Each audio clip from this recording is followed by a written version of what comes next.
Parliament का तातुल जारी है और हर गुजरते दिन के साथ इसमें मजीद शिद्दत आती जा रही है। नए और पेचीदा मुद्दों पर पार्लियामेंट की कार्रवाई में रखना पड़ रहा है। आज भी पार्लियामेंट की कार्रवाई शुरू होते ही पहले 12 बजे तक के लिए मुलतवी की गई, फिर 12 बजे दोनों ऐवानों की कार्रवाई शुरू हुई, लेकिन देर पा साबित ना हो सकी।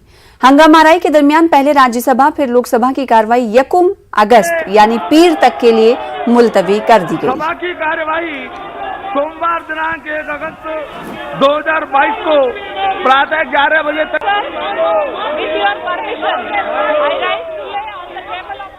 उधर अधीर रंजन का कहना है कि बीजेपी इस पूरे मामले को तूल दे रही है। उन्होंने कहा कि मामला उनसे जुड़ा है, लेकिन सोनिया गांधी को इसमें घसीटा जा रहा है।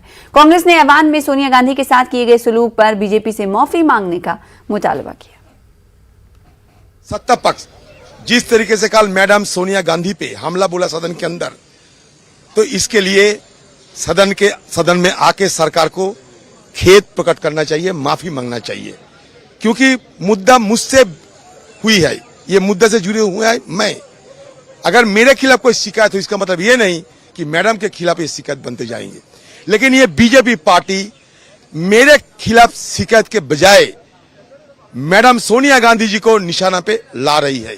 देखिए, ये परंपरा कभी पार्लियामेंट में थी नहीं। ये परंपरा आज सत्ताधारियों ने, भाजपाइयों ने शुरू की है। आज लोकतंत्र की अदालत को बिल्कुल तार तार किया है।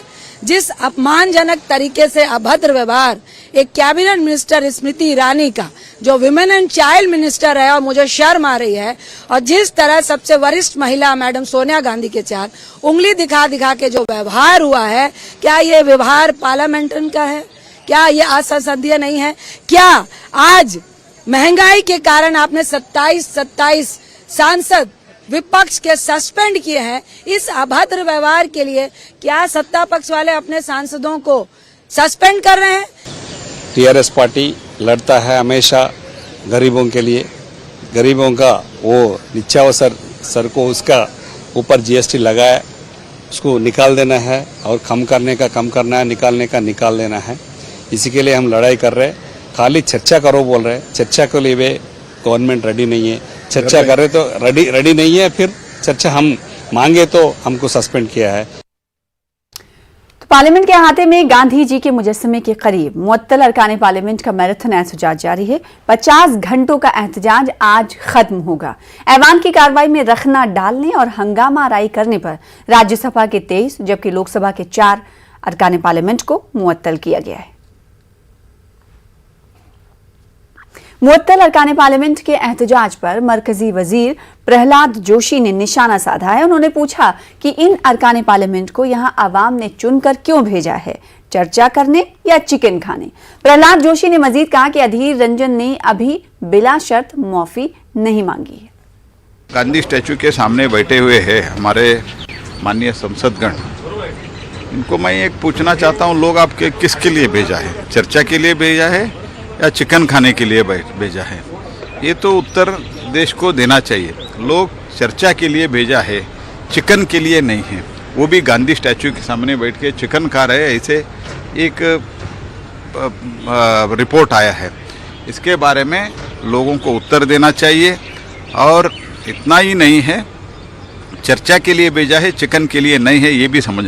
अधीर रंजन माफ़ी मांग, अनकंडीशनल माफ़ी तो नहीं मांगा है, फर्स्ट पॉइंट ये है। दूसरी पॉइंट ये है, इसमें सोनिया जी को जिन्होंने अपॉइंट किया है, बिकॉज कांग्रेस पार्टी का कल उदित राज भी अधीर रंजन जी का स्टेटमेंट सपोर्ट किया है।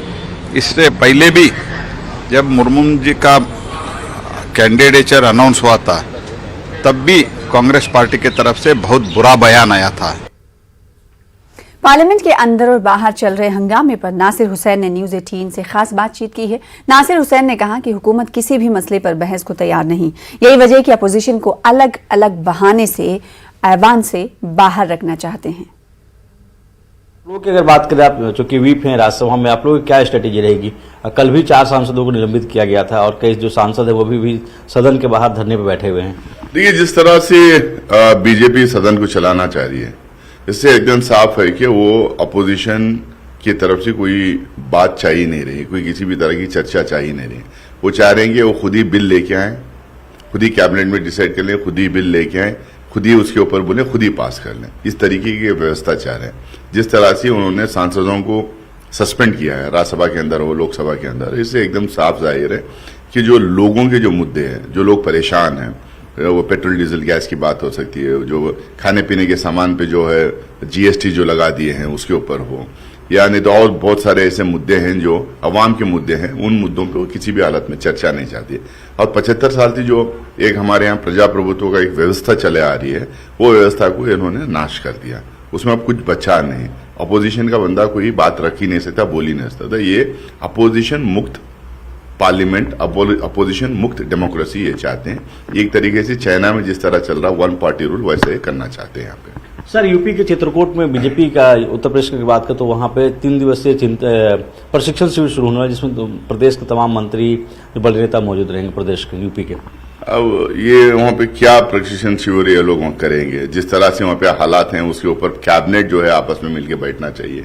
बीजेपी का आला कमान उनको ज्ञान देना चाहिए। जिस तरह से वहाँ सरकार चल रही है, एक तरफ आप बुलडोजर चला रहे हैं, एक तरफ जो है लोगों को बिना FIR किए हिरासत में लेके उनको UAPA उनके लगा लगे, दूसरी जगह जो है किसी और समुदाय के लोग जो है दंगा फसाद कर रहे हैं तो उनके ऊपर फूल बरसा रहे हैं, उनको मलम लगा रहे हैं, उनको जो है उनकी वाहवाही हो रही है। और दूसरा जो है लॉ एंड ऑर्डर का इतनी बदतर हालत शायद 75 साल में उत्तर प्रदेश में कभी नहीं थे। यहाँ ऐसा चल रहा है कि कोई रूल, कोई लॉ, कोई क्लॉज कुछ नहीं है वहाँ पे।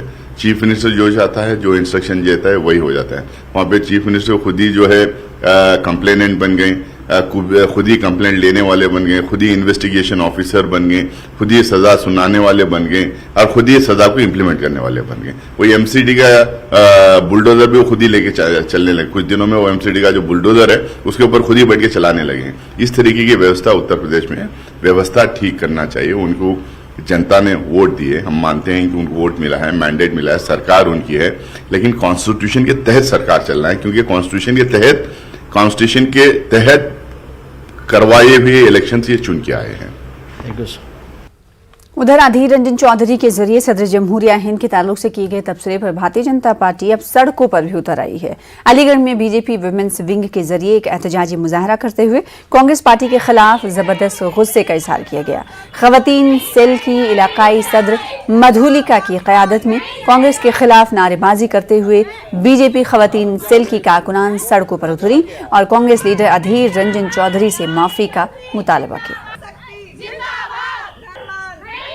पैदल मार्च निकाल के विरोध प्रदर्शन किया है, क्योंकि कांग्रेस के जो नेता हैं अधीर रंजन जी, उन्होंने हमारी नवनियुक्त जो राष्ट्रपति महोदया हैं द्रौपदी मुर्मू जी, उनके खिलाफ जो अपशब्द कहे हैं, उनके अपमानजनक जो शब्द कहे हैं, उनके खिलाफ समस्त महिला मोर्चा, हमारा समस्त नारी शक्ति उस शब्द के खिलाफ है कि ये कांग्रेस ने कभी महिलाओं को सम्मान पहले भी नहीं किया था।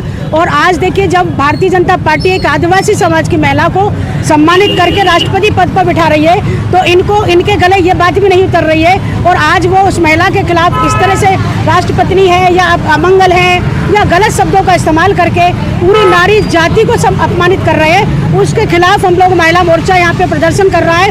और हम लोगों की मांग यही है कि अधीर रंजन संपूर्ण भारतवर्ष की नारी शक्ति से, और जिस तरह उन्होंने बयान दिया, उसको माफी मांगनी जरूरी है। आगे बढ़ेंगे। All India Muslim personal law board के रुकन कमाल फारूकी ने न्यूज़ 18 उर्दू से खास बातचीत में कहा कि मजहबी मकामात एक्ट 1991 के खिलाफ जो लोग एहतजाज कर रहे हैं उनका किसी मजहबी मकाम से कोई ताल्लुक नहीं, वो सिर्फ मसाइल पैदा कर आपस में लड़ाना चाहते हैं। इन्होंने कहा कि ये कानून इसलिए बना था कि मजहबी मकामात की हिफाजत की जमानत दी जाए। इसके तहत 15 अगस्त 1947 को जो मजहबी मकामात जैसे हैं वैसे ही रहेंगे, इसमें कोई बदलाव नहीं होगा। इन्होंने कहा कि अगर ये कानून खत्म कर दिया गया तो किसी भी मस्जिद, दरगाह, चर्च जाकर कोई कह देगा कि ये हमारा है, तोड़कर बनाया गया है, तो आप क्या कर लेंगे। इन्होंने कहा कि ये कानून हमारे मुल्क के भाईचारे के लिए जरूरी है। साथ हैं all India Muslim personal law board के रुकन कमाल फारूकी साहब।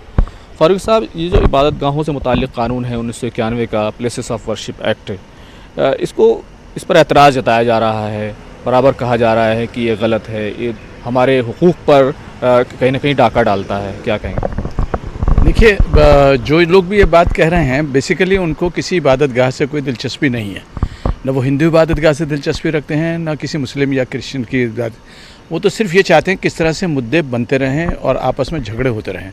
इसी बात के मद्देनज़र जो जब 1991 के अंदर ये जो एक्ट आया था कि कुछ मस्जिदों को छोड़कर, कुछ इबादत गाहों को छोड़कर जिन पे डिस्प्यूट चल रहे थे, बाकी सब के लिए आ गया कि भाई बाबरी मस्जिद, क्योंकि बाबरी मस्जिद का मामला पूरा उसके ऊपर लगा था। बाबरी मस्जिद को छोड़कर बाकी हुआ कि अब आइंदा के लिए जो 1947 के अंदर जो भी इबादत गाहें जिस तरह की भी हैं उनको उस तरह से मेंटेन रखा जाएगा और उसमें किसी तरह की कोई तब्दीली नहीं की जाएगी।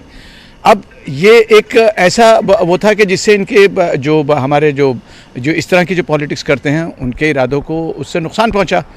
अब ये बार बार इसको चाह रहे हैं कि किसी तरह से इसको ख़त्म कर दें। फारूकी साहब, इस एक्ट का फ़ायदा क्या है और किस तरीके से ये हमारे समाज के लिए ज़रूरी है? ये इसलिए ज़रूरी है कि ताकि मुझे आपस में भाईचारगी बरकरार रहे और इसमें वो तमाम चीज़ें जो झगड़े की बुनियाद बन सकती हैं उसको मिनिमाइज़ कर दिया जाए, बल्कि ख़त्म कर दिया जाए।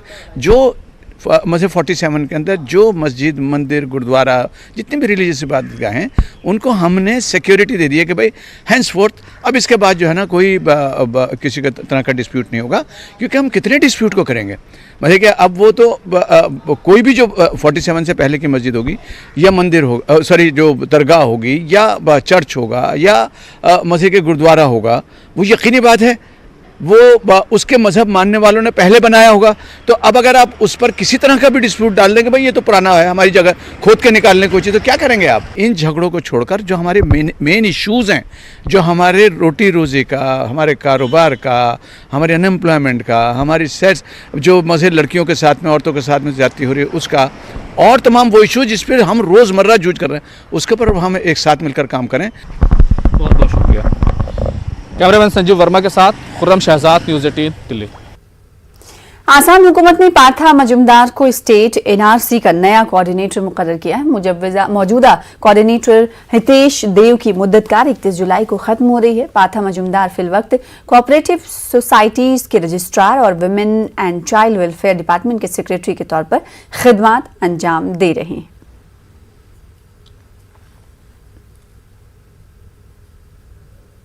महाराष्ट्र में सियासी यात्राओं का मौसम है। आदित्य ठाकरे के बाद अब वजीर आला एकनाथ शिंदे 3 दिन की यात्रा पर निकलने वाले हैं। जराये के मुताबिक एकनाथ शिंदे इस यात्रा के दौरान आदित्य ठाकरे के जरिए लगाए गए इल्जामात का जवाब देंगे। एकनाथ शिंदे मालेगांव में कई प्रोजेक्टों का इफ्तिताह करेंगे। वो मालेगांव में मकामी लीडरों के साथ मीटिंग भी करेंगे। इसके बाद एकनाथ शिंदे औरंगाबाद जाएंगे, जहां मुख्तलिफ मीटिंगों और प्रोग्रामों में शिरकत करेंगे।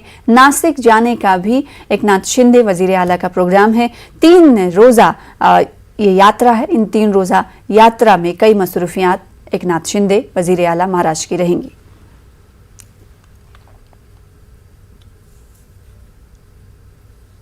फिलहाल इसी के साथ रुकेंगे छोटे से ब्रेक के लिए। कुछ और खबरों के साथ जल्द लौटेंगे।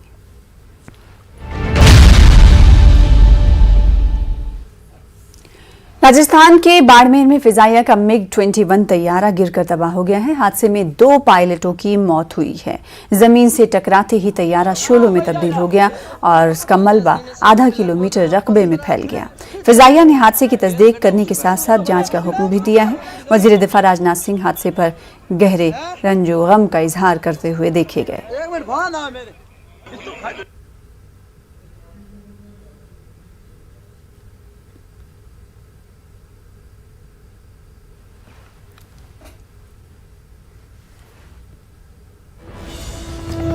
और बुलेटिन में इस वक्त की बड़ी खबर का रुख कर लेते हैं। स्मृति ईरानी की बेटी पर इल्जाम आयद करने के मामले में कांग्रेस लीडरों को दिल्ली हाई कोर्ट ने समन जारी किया है, जिसमें जयराम रमेश, पवन खेड़ा और एन डिसूजा को अदालत ने समन जारी किया है। सोशल मीडिया से काबिल एतराज पोस्ट हटाने का हुक्म साथ ही अदालत ने दिया है और 18 अगस्त तक जवाब भी मांगा है। तो इस वक्त की बड़ी खबर, स्मृति ईरानी की बेटी के बाल चलाने के इल्जाम को लेकर सोशल मीडिया पर कांग्रेस लीडरों की तरफ से जो पोस्ट किए गए, इस पर अब अदालत ने, दिल्ली हाई कोर्ट ने कांग्रेस लीडरों को समन जारी किया है, जिसमें शामिल हैं जयराम रमेश, पवन खेड़ा और एन डिसूजा। इन तीनों को अदालत ने समन जारी करते हुए 18 अगस्त तक जवाब दाखिल करने को कहा है और साथ ही सोशल मीडिया से काबिल एतराज पोस्ट हटाने का हुक्म दिया गया। यानी इन तमाम की जानिब से गोवा के रेस्टोरेंट विवाद के मामले में केंद्रीय मंत्री स्मृति ईरानी के द्वारा दिल्ली हाई कोर्ट में दाखिल सिविल सूट के मामले में आज दिल्ली हाई कोर्ट ने कांग्रेस नेता जयराम रमेश, पवन खेड़ा और नेता डिसूजा को समन जारी किया है। हालांकि इस पूरे मामले में स्मृति ईरानी ने दिल्ली हाई कोर्ट में इन तमाम कांग्रेस के नेताओं के खिलाफ एक सिविल डेफेमेशन का मुकदमा दाखिल किया था, जिसमें उन्होंने इन नेताओं के द्वारा 2 करोड़ रुपए के हर्जाने की मांग की है। हालांकि कोर्ट ने इस पूरे मामले में आज सुनवाई करते हुए तीनों नेताओं को समन जारी कर कहा है कि वो इस पूरे मामले पर अपना जवाब कोर्ट में दाखिल करें। कैमरामैन प्रकाश गुप्ता के साथ सुशील पांडे, न्यूज़ 18 दिल्ली। आगे बढ़ेंगे, अब रुख करेंगे जम्मू कश्मीर की कुछ खबरों का। सोनमर्ग में अब गुलमर्ग और पहलगाम की ही तरह स्की लिफ्ट की सहूलत होगी।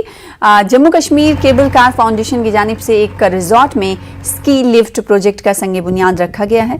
फाउंडेशन के मैनेजिंग डायरेक्टर ने प्रोजेक्ट का संग बुनियाद रखा। इस प्रोजेक्ट की तामीर पर 2.79 करोड़ रुपए खर्च आएंगे। इसे सरमा से कबल मुकम्मल करने का हदफ है। सोनमर्ग में आज ये स्की के लिए लग रहा है यहाँ पे, तो इसमें ना होटल या जो है फायदा मिलेगा। उसमें भी जो भी टूरिज्म के साथ वाबस्ता है, स्लेज वाले हैं, चाहे घोड़े वाले हैं, चाहे कोई भी टूरिस्ट के जिस वाबस्तगी है, उसमें बहुत सारे कुछ फायदा मिलेगा। पहला ऐसा लिफ्ट सोनमर्ग में रहेगा और जो स्की की फैसिलिटी हमारी आज तक सिर्फ गुलमर्ग और पहलगाम में थी, आज के बाद वो यहाँ पे सोनमर्ग में भी स्टार्ट हो जाएगी।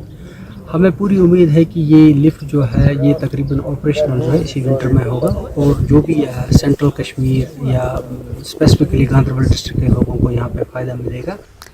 अनंतनाग के गुडहोल कोकरनाग इलाके में रीछ ने एक मकामी खातून पर उसके ही घर के नजदीक हमला करके उसे शदीद तौर पर जख्मी कर दिया।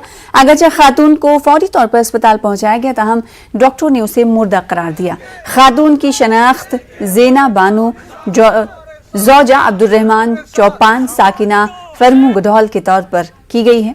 वाक़े के बाद इलाके के लोगों ने महकमे वाइल्ड लाइफ की मुबैना लापरवाही के खिलाफ एहतजाज किया और नारेबाजी की। लोगों ने इल्ज़ाम आयद किया कि इससे कबल भी इलाके में इस तरह के वाक़यात रुनुमा हुए हैं, लेकिन मुताल्लिका महकमा ऐसे वाक़यात पर काबू पाने में नाकाम हुआ है। हफ्तन कोर अटैक अकिस खातून पे गर द्राय नबर कुन आंगनस मज तथि कोर तमिस हफ्तन अटैक। इथे पे गई परस तह अटैक, इथे पे हफ्त सुंद अटैक तो खातून बे जाए ब्या खातून तह, मगर गवर्नमेंटन तम सात आई वाइल्ड लाइफ वर कर फार्मलिटी पूर, मगर कानूनी कार्रवाई क्या तहफुज कत पे जानवरन तहफुज दिन, मगर इंसान कह तहफुज कहें। इथे पे अगर यह रूद यह जंगली एरिया गडोल यह बाला मागरेपुरा फ्रसनाड़ ये खटानपुरा यह जंगली एरिया बे मकई ज्यादा यप मकई वपदन ज्यादा। वाइल्ड लाइफ सेंचुरी वाल क्या वरियस मज 2 लट 3 लट नजर दिवान एरियाज लोकलिटी मज क्या दलील हफ्त सुन मा खतर। यूके पर साल में भी दो बंदूक को यहाँ पे खाए और कोई कार्रवाई नहीं हुई। वाइल्ड लाइफ आती है, ये अपनी कार्रवाई करती है और चली जाती है। कार्रवाई कुछ नहीं, एक फॉर्मेलिटी करती है। जम्मू श्रीनगर कौमी शाहरा पर गुज़िश्ता दिनों हुई भारी बारिश की वजह से माफ कीजिएगा तबाही का वीडियो सोशल मीडिया पर लगातार वायरल हो रहा है। पहला वीडियो कौमी शाहरा पर करोल जयसवाल पुल के पास एक ट्रॉली पर कानकन रेलवे के लिए जा रहा एक 70 टन का ट्रांसफार्मर भारी पत्थर की जद में आने से दरियाए चनाब में गिर गया। ट्रांसफार्मर कौमी शाहरा पर गुज़िश्ता कई दिनों से पार्क था।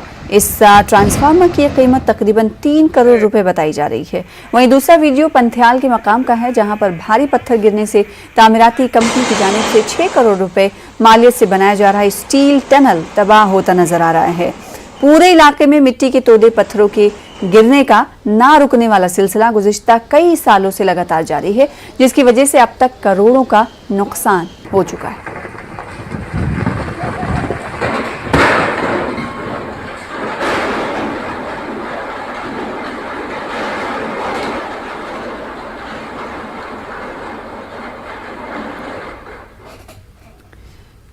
जिला पुंछ में जारी जोरदार बारिश के बीच आज दूसरे रोज भी फौज ने रेस्क्यू ऑपरेशन चलाए। दरियाए पुलिस में बनी सैलाबी सूरत हाल के बीच जिले के बेला चांदुक इलाके में कार्रवाई अंजाम दी गई। दरिया में फंसे 5 कुंभों के 26 लोगों को कश्ती की मदद से बाहिफाजत बाहर निकालकर उन्हें महफूज जगहों पर पहुंचाया गया। फौज ने इस ऑपरेशन से कबल 24 घंटों में दरिया की तुग़यानी में फंसे 52 लोगों की जान बचाई थी।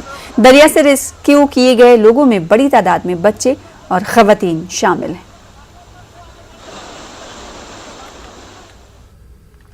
शदीद बारिश की वजह से मनपुरा पामपुर में राब्ता सड़क पर पानी जमा हो गया है, जिससे आबादी को सख्त मुश्किलात का सामना करना पड़ रहा है। मकामी लोगों ने बताया है कि ड्रेनेज सिस्टम ना होने की वजह से मामूली बारिश के साथ ही यहां पानी जमा हो जाता है। इन्होंने बताया कि कई बार महकमे की नोटिस मिलाने के बावजूद भी मसले की तरफ गौर नहीं किया गया। इन्होंने जिला इंतजामिया से मुदाखलत की अपील की है। सबसे पहले ड्रेन की प्रॉब्लम है। देखिए रोड पे इतना पानी जमा है कि यहाँ स्कूल बच्चे आते हैं, यहाँ पे वो उनको फिर यहाँ पे गाड़ी में उधर से चढ़ाना पड़ता है और गाड़ी भी पास नहीं हो रही है यहाँ पे, और उनको दिक्कत हो रही है, यूनिफॉर्म उनको ख़राब हो जाती है। बहुत सी कोशिश की हमने, डीसी साहब से आज अपील करना चाहते हैं कि यहाँ पे ये मसला क्लियर कर दीजिए और यहाँ पे रोड का जो सिस्टम है ये यहाँ पे मटीरियल डलवाइए और ये रोड पक्का बनाइए। महकमे जंगलात की जानिब से आज पुंछ जिले के मेंढर जिला हेडक्वार्टर में वाक़ गवर्नमेंट डिग्री कॉलेज में शजरकारी मुहिम चलाई गई, जिसमें तलबा, असातिज़ा और महकमे जंगलात के मुलाजमीन ने हिस्सा लिया और बड़ी तादाद में पौधे लगाए। इस मौके पर महकमे जंगलात के रेंजर मोहम्मद सलीम मलिक ने लोगों से ज़्यादा दरख्त लगाने की अपील करते हुए कहा कि मानसून में महकमे जंगलात की जानिब से पूरे मरकज़ के ज़ेर इंतज़ाम इलाकों में शजरकारी मुहिम चलाई जा रही है। महोत्सव के अंदर जो है वो जगह जगह जम्मू कश्मीर यूटी के अंदर जो है मानसून सीजन चल रहा है और वहाँ पेड़ पौधे हम जो है लगा रहे हैं। इसके साथ मैं आपके जरिए ये मैसेज देना चाहता हूँ कि जो जंगल है ये हमारा बेशतर खजाना है। इस जमीन के रोए जमीन के ऊपर जो है अल्लाह पाक ने हमें जो है वो तरह तरह की चीजें यहाँ पर दी हैं, लेकिन सबसे बेहतरीन चीज जो आप देखते हैं हर तरफ जो है वो सरसब्ज शादाब जंगल जो नजर आते हैं, और मेंढर के अंदर जितने भी जंगल हैं बड़ी हरियाली के वाले हैं और इसको हम बचाना चाहते हैं। फौज की 29 आरआर के खनपीठ आर्मी कैंप सिंहपुरा पटन में क्विज मुकाबले का इनेकाद किया गया। इस मुकाबले में कई अजला के मुख्तलिफ स्कूलों के बच्चों ने शिरकत की। मुकाबले से पहले company commander major Kunal Kashyap ने बच्चों से खिताब किया और इस प्रोग्राम से मुतालिक जानकारी दी। उन्होंने कहा कि फौज की कोशिश ये रहती है कि बच्चों को हर मैदान में आगे बढ़ाया जाए और उनकी सलाहियतों को निखारा जाए। बच्चों और उनके वालिदैन ने फौज का शुक्रिया अदा किया। इन्होंने कहा कि ऐसे मुकाबलों से बच्चों की जहनी नशोनुमा होती है। इस मुकाबले में गुलिस्तान इलाके में पहले वसन पटन ने दूसरी और जिंगम इलाके ने बेतरतीब तीसरी पोजीशन हासिल की। इख्तिताम पर पोजीशन हासिल करने वालों को एजाज़ात से नवाजा गया। Kumail Mehdi Dar and I am from higher secondary school Gadakot. वो आज यहाँ पे खनपेट 29 आरआर में कैंप में एक क्विज़ कंपटीशन था और इसमें हमने पहली पोजीशन हासिल की। मैं शुक्रिया अदा करना चाहूँगा इस ऑर्गेनाइजिंग बॉडी के जिसने ये ऑर्गेनाइज़ किया था कमेटी। हमने फर्स्ट प्राइज़ यहाँ पे हासिल की, लेकिन वो बात नहीं है, बहुत कुछ सीखने को मिला है। पे क्विज हो रही थी, इसका मतलब कोई सेकंड आया या कोई थर्ड आया या कोई फर्स्ट आया, इसका मतलब इससे पता चलता है कि आप कितने पीछे हो, आपको कितने आगे जाने की ज़रूरत है। हम यहाँ पे आए, हमें बहुत अच्छा लगा। हमें इससे पता चला कि हम कितने पीछे हैं, हमें कितनी मेहनत करनी चाहिए। इस कर भी ऐसे ही प्रोग्राम होने चाहिए। मैं तो यही कहना चाहता हूँ कि हमें बहुत मज़ा मिला यहाँ पर, हमें एक अपॉर्चुनिटी मिली यहाँ पर। मैं हमेशा यही कहता हूँ, all of us do not have an equal talent but all of us have an equal opportunity to develop our talent. फिलहाल इसी के साथ इस बुलेटिन में इतना ही। मजीद खबरों के लिए लॉगिन कर सकते हैं हमारी वेबसाइट पर। मुझे दीजिए इजाज़त। देखते रहिए न्यूज़ 18 उर्दू।